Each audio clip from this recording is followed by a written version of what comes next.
Hello, ladies and gentlemen. Welcome to Math 20-2, Chapter 1, Lesson 4, Proving Conjectures, Deductive Reasoning, Part 1.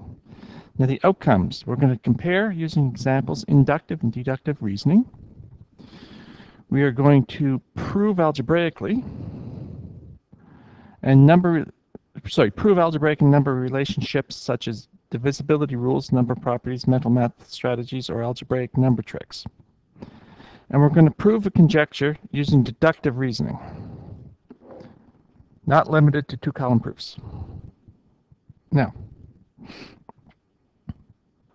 let's warm up. 7 plus 3 is 10. 5 plus 9 is 14. 17 plus 13 is 30.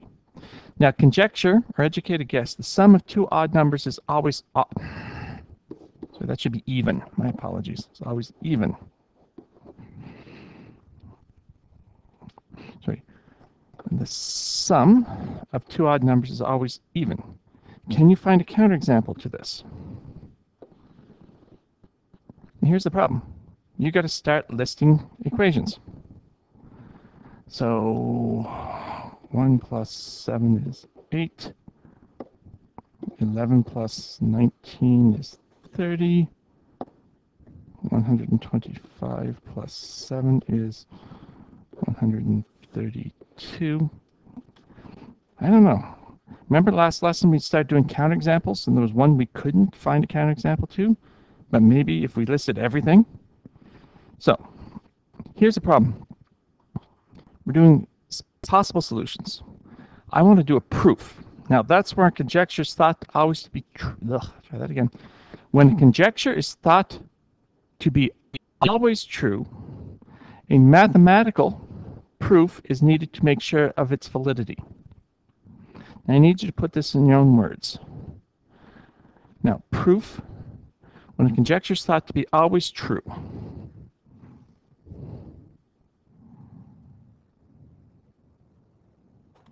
Okay, so how can we say this?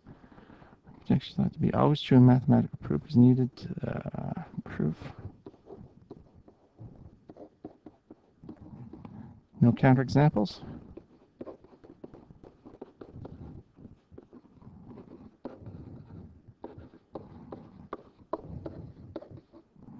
That's when we say there's no counterexamples possible. That kind of sucks. I need this in your own words, something that you can think of, because this is too mathy. When a conjecture is thought to be always true, mathematical proofs need to make sure. Proof. Works for all numbers. Okay? So, let me show you. Now, proof is a series of mathematical statements together with reasons why a conjecture is true. Many proofs in mathematics are two-column proofs. So here we have statement and reasons. So we'll do a few of these. Now, my personal favorite is all boys smell.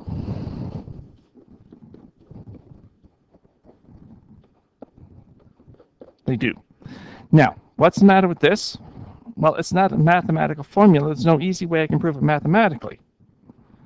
So, my statement. Boys smell.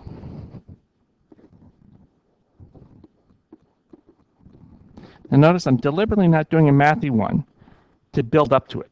Now, why is that statement? Well, Mr. S smells.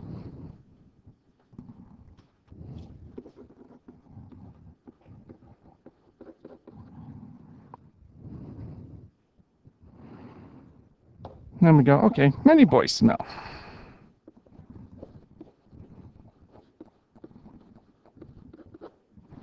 Now,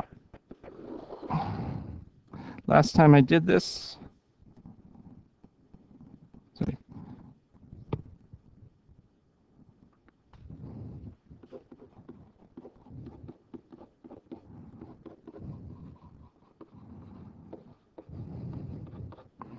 I had two boys in my class, Khalil and Thomas. They both smelled. Now, can I say all boys smell from that? No. Because all I need is one counterexample, one boy that doesn't smell bad. So this is actually a sucky example. What I need is a mathy example. Now, before we get there, I just want to emphasize something. In logic, we often refer to two broad methods of reasoning called deductive and inductive approaches. Now, deductive reasoning works from the more general to the more specific.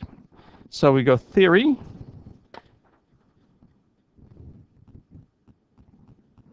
hypothesis, observation, confirmation.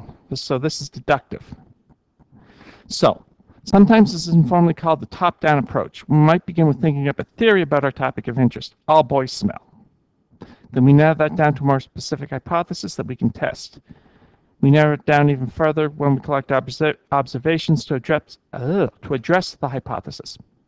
This ultimately leads us to be able to test the hypothesis with specific data, a confirmation or not of the original theory. Inductive reasoning was observation, pattern, tentative hypothesis, theory, the opposite. Okay, so here we're doing deductive reasoning, starting with a theory or idea. Then we have hypothesis, which is our educated guess. Then we look for observations. We collect evidence to support a hypothesis. And confirmation or not of the original theory, because we might prove it wrong.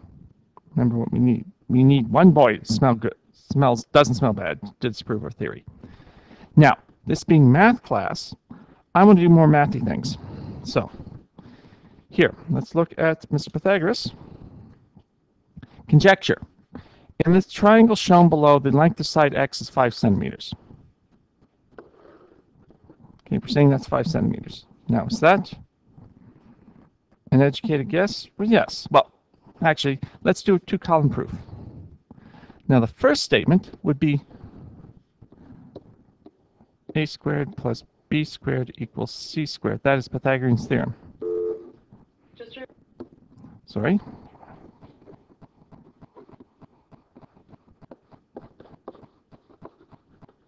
So, a squared plus b squared equals c squared. That's my Pythagorean theorem.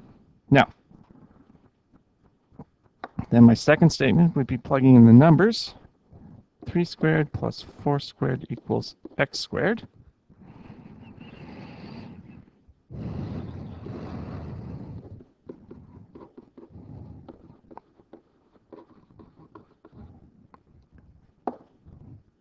And third, 3 squared plus 3 squared is 9. That's 25. It's 9 plus 6. That's 25. Sorry. That is c squared, not x squared. Simplify. Calculate.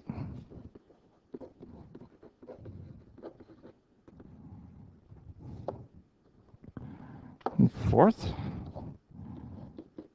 c is 5. Prove. Or take the square root.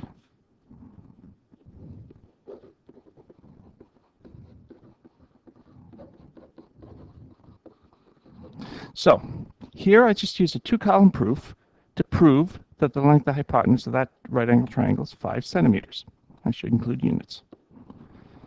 That's what I need to be able to do. A two-column proof. Now, is it kind of fancy? Well, yeah, well, welcome to grade 11. Now, John, who's in Mr. Smith's math class, has only $12 in his bank account. Oh, boy. All students in Mr. Smith's math class need to buy the workbook called Seeing Through Mathematics. The book costs 20 bucks. Now, conjecture. John needs to get 8 bucks from his parents. So, statement. First statement. John needs $8. Reason? Well, $20 cost minus $12 money or saving or have equals $8 need. All right? So, second statement. Not have $8. Well, that's true because he only has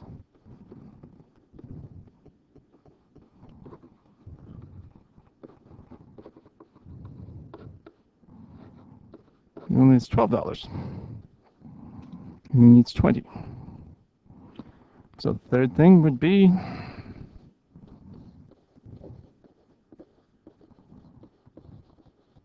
John borrows $8. Why? Because he needs the money.